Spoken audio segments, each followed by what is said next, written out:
Olá, irmãos e amigos, que a graça, a paz e o amor de Jesus esteja conduzindo a vida de cada um de nós nesse dia. Hoje gostaria de compartilhar com todos nós mais uma devoção na carta de Paulo a Filemon, nos versos 17 a 21. Assim diz a palavra do Senhor. Se, portanto, me consideras companheiro, recebe-o como se fosse a mim mesmo. E se algum dano te fez ou te deve alguma coisa, lança tudo em minha conta. Eu, Paulo, de próprio punho o escrevo. Eu pagarei, para não te alegar que também tu me deves a ti mesmo. Sim, irmão, que eu receba de ti, no Senhor, este benefício. Reanima-me o coração em Cristo. Certo como estou da tua obediência, eu te escrevo, sabendo que farás mais do que estou pedindo. Paulo ele lembra, ou lembrou que Onésimo, ele agora é digno de ser tratado como irmão. E de modo que agora Paulo pode dizer diretamente para Filemon: se você realmente me tem como irmão, companheiro, amigo, recebe esse irmão de volta, como se estivesse recebendo a mim mesmo. Ou seja, Filemon, se nós de fato estamos em comunhão, ou seja, unidos pelo mesmo Espírito, então recebe esse irmão de volta e concede a ele aquilo que você mesmo recebeu de Jesus. Quem é Onésimo na sua vida? Já parou para pensar que às vezes muitos Onésimos entram na nossa vida? Mas também é importante nós pensarmos, será que nós não temos sido Onésimo na vida de alguma pessoa, na vida de algum irmão? É assim, ou nós agimos como Onésimo, por causa do pecado, ou nós devemos agir como Filemon, por causa de Jesus. O fato é que sempre há oportunidade de resolvermos as questões que envolvem relacionamento interpessoal. A diferença está qual atitude que nós vamos seguir. O Paulo, ele está ajudando o Filemon justamente a agir como Jesus. Do mesmo modo que Jesus ofereceu a Filemon a oportunidade de recomeçar a sua vida com Deus, agora Filemon tem a oportunidade de dar a Onésimo de recomeçar a sua vida com Deus e com ele mesmo. Todavia, a possibilidade de Filemon nutrir sentimentos de queixa não podia ser ignorada. Filemon é ser humano como qualquer um de nós. E certamente, às vezes, nós, seres humanos, nutrimos sentimentos de queixa e desconfiança em relação àquele que nos ofendeu.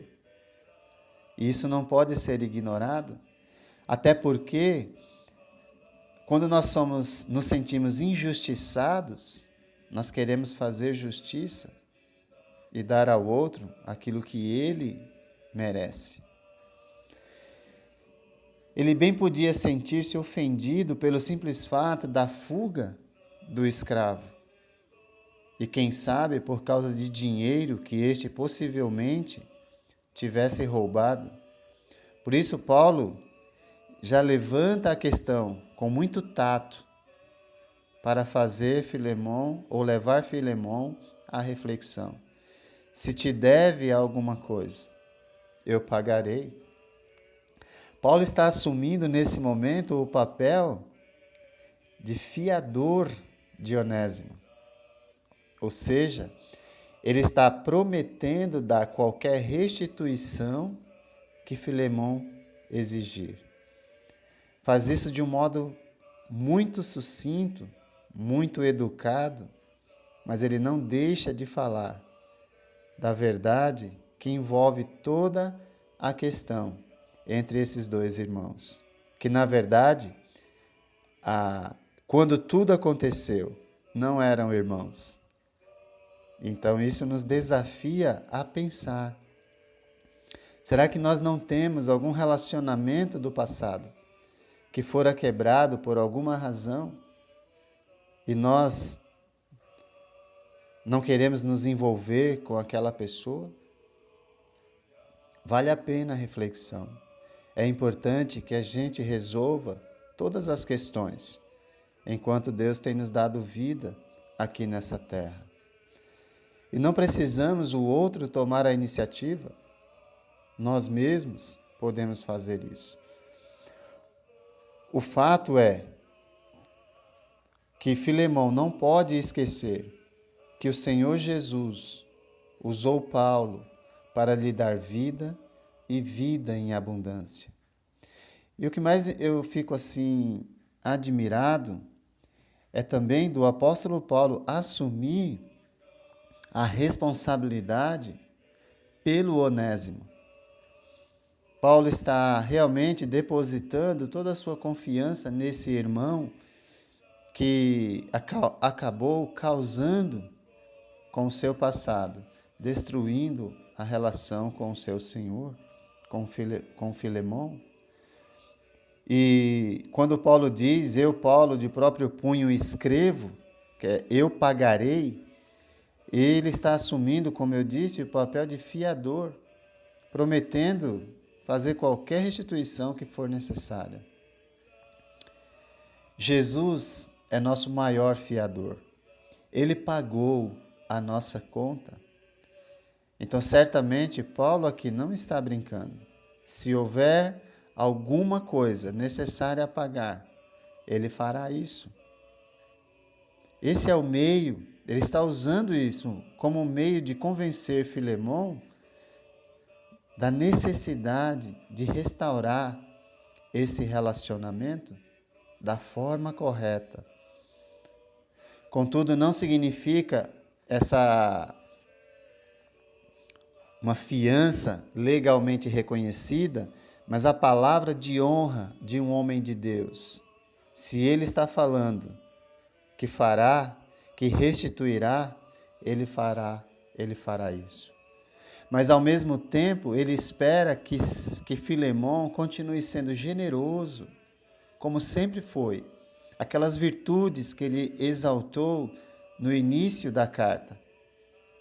Agora é hora de colocar ainda mais em prática.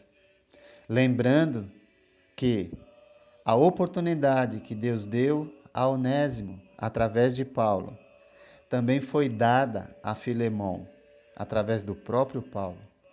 Paulo foi o instrumento usado por Deus para reatar essas duas pessoas, esses dois seres humanos, que antes eram afastados por causa do pecado, mas agora estão unidos por causa de Jesus e precisam resolver essas questões. No verso 20, nós temos um afetuoso apelo à generosidade de Filemão.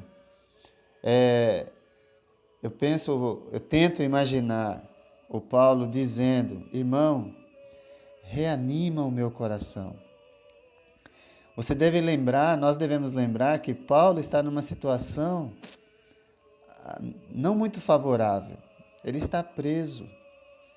E o ânimo de Paulo é ver os irmãos unidos em Cristo. A alegria dele não é apenas a libertação daquela prisão, daquelas correntes, porque as correntes não impedem ele de comunicar Jesus com a sua própria vida. Mas o que dá realmente alegria a ele é de ver a união restaurada entre os irmãos. E Paulo tem uma grande confiança em Filemão. Ele diz: certo como estou da tua obediência, eu te escrevo. E realmente ele confiava que aquilo que ele estava instruindo seria realizado, seria feito por Filemão. Ele obedeceria. E é lindo porque a gente sabe que realmente Filemão agiu desta maneira. Se assim não fosse, certamente essa carta não teria chegado até nós, como um exemplo de que relacionamentos quebrados podem ser restaurados, ainda que tenha havido prejuízo, seja ele material, emocional, é possível restaurar. Tudo vai depender da atitude dos envolvidos. Um precisa se arrepender, o outro precisa perdoar. Paulo estava certo de que Filemão faria mais do que ele estava pedindo, não apenas dando o perdão a Onésimo, mas quem sabe concedendo até a liberdade, deixando a escravidão e tratando como ele incentivou na carta, como irmão. Em todo caso, Paulo pede que Filemão faça o máximo possível por Onésimo. O máximo possível. Porque Jesus, ele fez o máximo possível por cada um de nós. Ele fez aquilo que nós não poderíamos fazer. Isso deve nos incentivar a fazer o que for possível pelo nosso irmão. Quem é Onésimo na sua vida? Faça o máximo possível por ele. Não estamos falando de merecimento, mas da atitude que Deus espera do seu povo. Faça o máximo possível para que a união destruída pelo pecado volte a reinar pela atitude de Jesus em sua vida. Que Deus te abençoe e que, se você estiver no lugar de Onésimo, arrependa-se. Se você estiver no lugar de Filemão, perdoe. Amém.